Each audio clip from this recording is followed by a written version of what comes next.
I have a theory why President Trump is not going to concede the election. Not just a pie in the sky theory, but we have some actual data, some actual facts on this. First of all, we know Trump, number one, right? We know the type of guy he is to begin with. He's not going to want to sit there with a camera on him during an inauguration ceremony and be the one that's the loser, right? So we'll get to the money side of this in a second. But Michael Cohen, you know, I don't know what you want to call him, lackey, President Trump's former lawyer lackey, Michael Cohen. Others will call him a rat. Others call him dirty, whatever you want to call him. Dirty rat. Whatever your views on Michael Cohen, dirty rat, whatever your views on Michael Cohen are. I mean, here was a guy who was very close to President Trump and did all of his dirty work for him until he couldn't do it anymore and then got caught and now is having he's born again, right? He's a born again good guy now. But back in the day, he was, of course, the guy cutting the checks to porn stars on behalf of President Trump. He was the guy doing all the dirty work. So here he was yesterday on MSNBC. I love how these guys pop up on these networks now. Like now he's going to be an advisor. He'll probably be an analyst. We're going to go to MSNBC analyst Michael Cohen on the Trump administration. But here he is yesterday on Ari's show talking about the future of Trump and what's about to happen. And he's spot on. I mean, you just know that he's correct. No, here's the biggest problem as it relates to Trump. And everybody has to take a chill pill on this one because Donald Trump talks a lot of nonsense. You may remember going back to the whole birtherism. Oh, I'm sending, I have my investigators there in Hawaii. We found out, look what we found out. It's all a lie. 99.9% of everything that comes out of his mouth is a lie.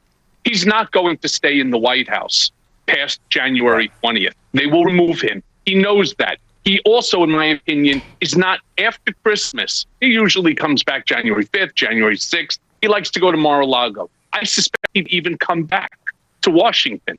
I don't believe he's going to go to the inauguration because he himself fundamentally cannot sit in a chair knowing that the cameras are on him and that the world is looking at him as a loser. He cannot do that. He does not have enough inner strength in him in order to be gracious. In defeat comes honor. It's the way that you lose. In chess, you put your king down when you know that you're going to lose, right? Not Trump. In the olden days, they would turn over their swords or their rifles, right, during the wars in order to give up. Not Trump. He will pretend to fight because he has a game plan post the fight. As you said, it's the PAC. It's a Trump media company. He is going to be a thorn in Joe Biden's side unless President-elect Biden puts a stop to it right here and right now. Unless he does such a thing, Donald Trump is going to be a thorn in his side 10 times worse with his 70, 80, 90, 100 million followers, right? That's exactly right. So that's what I've been predicting, right? Trump TV, Trump Media Company. And the whole reason now we're getting some data on this, we're getting some emails and some confirmation on this. I guess the word is evidence. Those 70, 80 million supporters have been getting slammed with text messages and emails asking for them to donate money. They're sending out all of these donation suggestions, solicitations.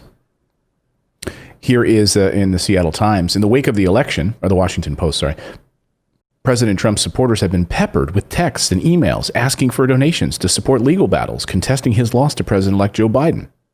We can't allow the left-wing mob to undermine our election, one missive says. Another appeal asks donors to give an emergency Wisconsin recount fund, which it claims was just activated to request a recount in that state.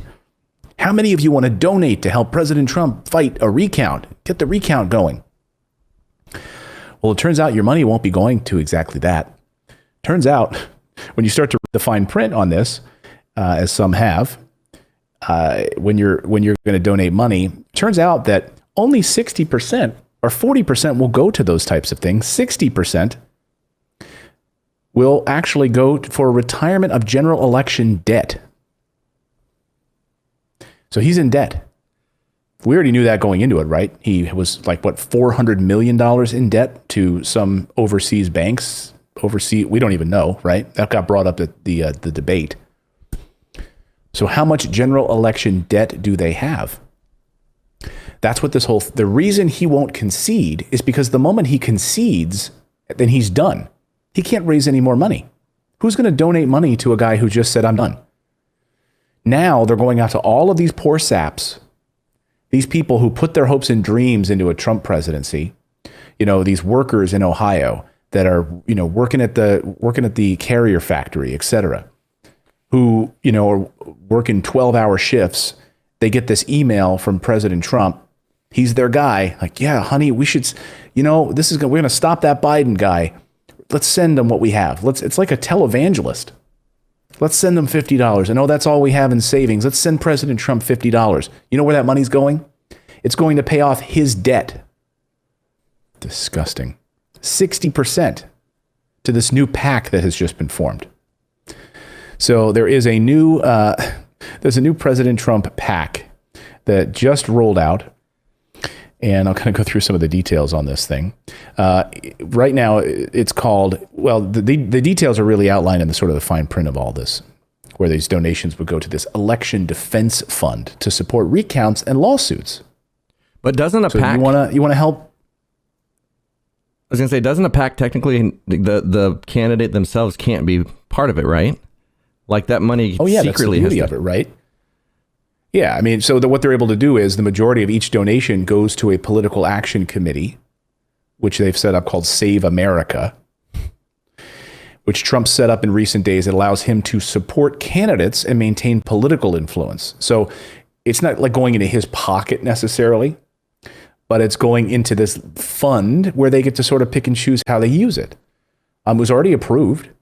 They're used a lot by former members of Congress, often used to pay for travel. They can pay for travel, hosting donor meetings at various events. So at Mar-a-Lago and things like this is where it gets so shady with these guys, right? He can host one of these events at Mar-a-Lago. Well, we're going to host a fundraiser. It's paid for by my PAC, by the way, which was paid for by you donating. So to go down to Mar-a-Lago, put on a little dinner, raise money to fight Joe Biden, but the whole dinner is paid for by you donating $50. But as my wife said this morning, she said, but do these people care? Like if you were asked these Trump supporters out with a bullhorn or, out at one of these events, hey, do you care that the money you donated to Trump was paid for a dinner at Mar-a-Lago so he could raise money? No, I don't care. I want him to use it to go after Biden. Save America. So these committees are widely used. The Trump campaign manager, Tim Murtaugh, said in a statement after this came out, he said, the president always planned to do this, win or lose, so he can support candidates and issues he cares about, such as combating voter fraud. Save America was registered with the Federal Election Commission on Monday. The formation of the PAC was first reported by the New York Times. The new fundraising appeals urge donors to, quote, contribute any amount right now to defend the integrity of our election. One area that they've been focusing heavily on is the integrity of the Pennsylvania election. And so up in Pennsylvania, what's been interesting happening there is that Lindsey Graham and others have been calling attention to a postal worker who came forward in Erie, Pennsylvania. This guy came forward. His name is Hopkins. What's his first name here? Richard Hopkins. He came forward apparently and admitted to basically tampering with votes, and that there was widespread voting irregularity, that he was supposed to be a whistleblower. You had Project Veritas and all these other companies coming forward saying, look, see? Lindsey Graham and others came forward and said, we need a federal investigation. So then suddenly Bill Barr, the Attorney General, gets involved, looking into authorizing federal prosecutors to open probes into credible allegations of voting irregularities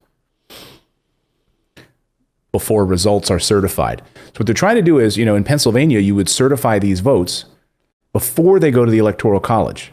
So the state certifies, and every state is different. November 23rd is when Pennsylvania would certify their votes. So what they're trying to do is stop Pennsylvania from certifying its votes, therefore inhibiting the Electoral College's ability to certify the election. That's the play right now. So what happened is this guy came forward and admitted that there was potential evidence of problems up there. He claimed that a postmaster in Erie, Pennsylvania instructed postal workers to backdate ballots mailed after Election Day. So Richard Hopkins, this postal employee, he claims that a postmaster in Erie, Pennsylvania, instructed postal employees to backdate the ballots, meaning that, oh, we could have brought in thousands of ballots and dumped them on your desk and no one's looking. Let's just grab the stamp. We're going to postmark them November 2nd. That the postmaster in Erie asked workers to do this. Okay. Lindsey Graham, everyone flips out. They have this guy, that he's a postal employee, telling everyone about this on the record. He comes forward. Yeah. Turns out it's total garbage. He's now recanted that. He said, no, he signed an affidavit saying that that didn't happen. Well, actually, I saw a YouTube video of him last night where he's saying that the Washington Post, I don't know if there's any truth to that, but that the Washington Post is supposed to recant that because he is not recanting, he said in a video. So he's trying to get them to recant them saying he recanted. So their recant. Yeah. There's a lot of recanting going on. So I watched that video. So he comes out, and it turns out that according to investigators, the reason that he did this in the first place, according to reports, is that he had been disciplined a number of times before the election. Like he's got an axe to grind against this postmaster. So he's basically trying to throw this postmaster under the bus.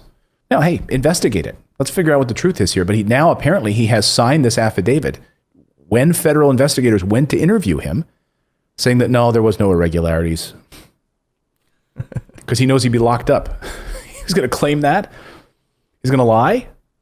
You don't want to do that, Mr. Hopkins, 32 years old. So apparently he had been disciplined a number of times by this postmaster prior to the election. How do you get back at your boss? You make some stuff up. Yeah, this postmaster is up there telling everyone to go backdate these ballots. Okay, well then there would be evidence of that, wouldn't there? So the Trump campaign provided that affidavit to Lindsey Graham, who in turn asked the Justice Department and the FBI to launch an investigation. So he's swearing now that he overheard a supervisor instructing colleagues to backdate these ballots. He's swearing that he overheard it. But even if you backdate, isn't there, I mean, they'd have to stamp over another stamp, right? I mean, wouldn't it be blatantly obvious? Right. Or they would like the idea of ballot dumping, that they would suddenly show up with like all of these ballots that like, because, hey, like, oh my gosh, Pennsylvania's really close. Let's get a big semi truck full of ballots and just dump them right now at the post office and get them stamped with a lot of fake ballots. I mean, you still have to check them all and all. I mean, yeah, exactly. I mean, it's preposterous. The Justice Department, so Tim Murtaugh, campaign spokesperson, said that Hopkins' allegations are just a small part. So now they're kind of walking this back, the Trump campaign is.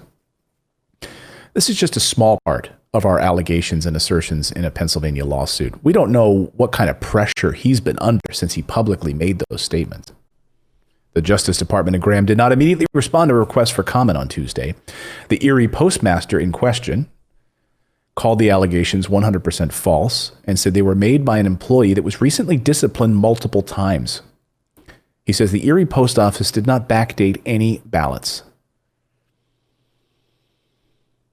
The Postal Service Inspector General's office informed members of Congress in a briefing on Tuesday that Hopkins had recounted his allegations, according to a congressional aide. So then they set up a GoFundMe page to help this guy. Now, I mean, if he was in fact lying. So GoFundMe thinks he's lying. So they set up this GoFundMe. He already raised $136,000. Donors praising him as a patriot and a whistleblower. The fundraising page then was removed by GoFundMe after this story was published on Tuesday. And in his post for the GoFundMe thing, it says, your donations are going to help me in the case I'm wrongfully terminated from my job or I'm forced into resigning due to ostracization.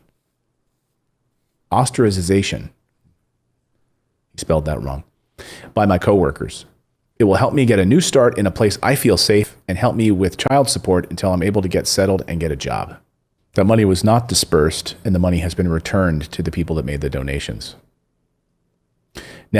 Now Project Veritas is offering $25,000 reward for first-hand election fraud tips in Pennsylvania. Like they're literally like soliciting. They're like, hey, I'm sure you wouldn't have come forward before, but now that we're going to give you $25,000, can you make some stuff up and come forward and tell us about it? Look, no one wants voter fraud. No one wants irregularities in our election. But guess what? We've got a shitty election process. The rest of the industrialized world has electronic voting. We trust our bank to move thousands of dollars in our bank with multiple layers of encryption and security, two-factor authentication and the like. And yet we can't vote electronically. We've got this crazy process with paper and, I mean, come on, putting an envelope inside of an envelope. Well, even the voting machines, the electric voting machines we have, some of them are still running Windows XP that has not been updated. So, like, it's so vulnerable, like, to hacking. Windows XP. Oh, my God. Yeah, I mean, even our FBI, I mean, still has, like, outdated computers and software. This is...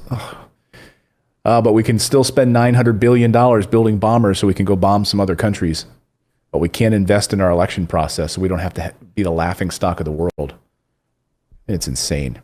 I mean, it's just laughable. What's also laughable is the way that the Trump administration is handling this transition, which is not at all. They're ignoring it.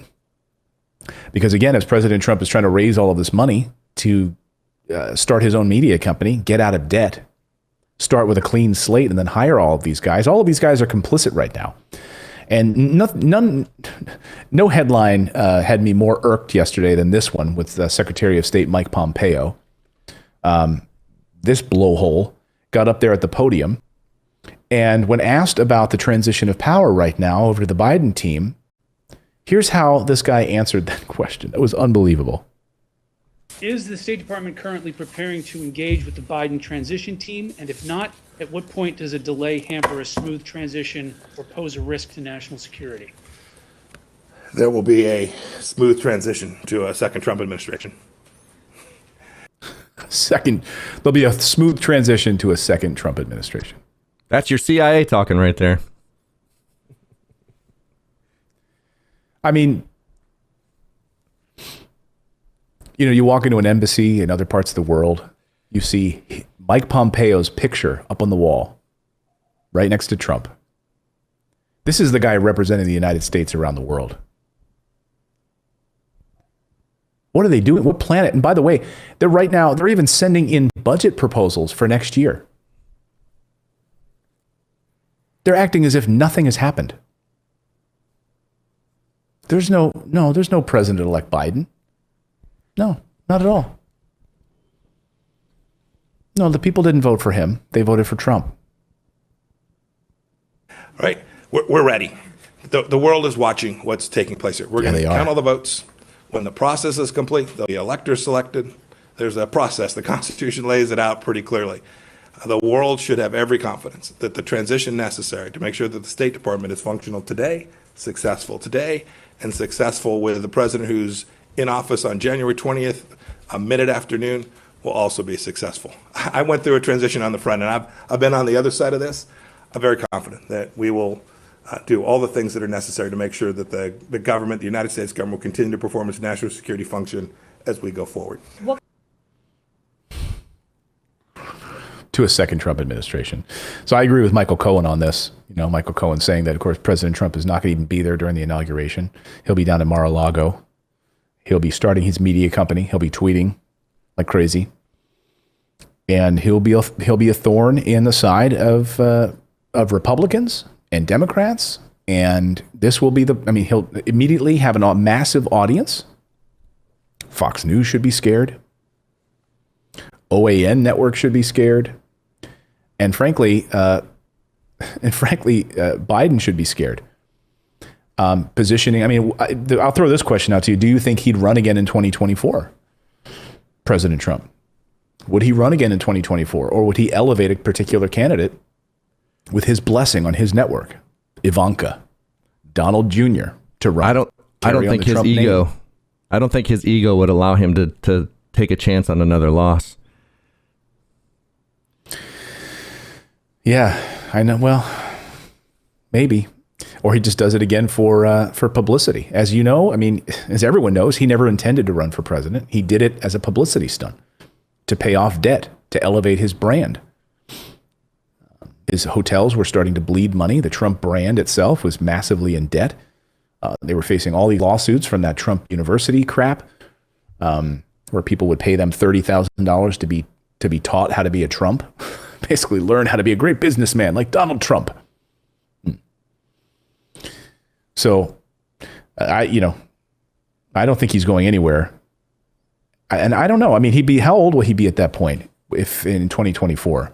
I mean, if Joe Biden can win when he's 78, I guess he could still run. He's 74 right now? So he'd be Biden's age if he decided to run again by then, I think. Don't put it past him. But I think he would love to just be in that position of running his own media company, like a Rupert Murdoch. To be on that same playing field, to be elevated in that way where he gets to control the narrative, where he's not the person having to be booked on a show, where he gets to do the booking. It's exactly what's going to happen. So when you get these donation solicitations asking you for money right now, remember that it's going to pay off Trump's debt. And the reason he won't concede is because they need to raise as much money as possible in order to make this enterprise happen. Make no mistake about it. Tell me your thoughts in the comments below and smash that like button. If you're new here, please subscribe to the channel and check out our other videos here on the channel. We do this show daily at 9 a.m. Eastern time. So turn on that little bell dingus, that little notification bell. People are like, what is that bell? If you turn on that little bell, then you'll be notified. You'll get a little notification on your phone when we go live or when we publish a video. So thank you so much. I want to check in. Thanks to YouTube, now not only do you have to click the bell, you have to hover over the bell and choose all or personalized. Oh, like there's this three is a new selections. thing now they just did? Yeah, they've been doing it for a little while, but yeah, now you have three choices when you hover over the bell. Okay. Now, when you hover over the bell, it's live streams. You can get notifications for live streams. All notifications or custom or whatever. So it's basically the second one is where YouTube chooses for you, and the top one is all. That's you wanting all.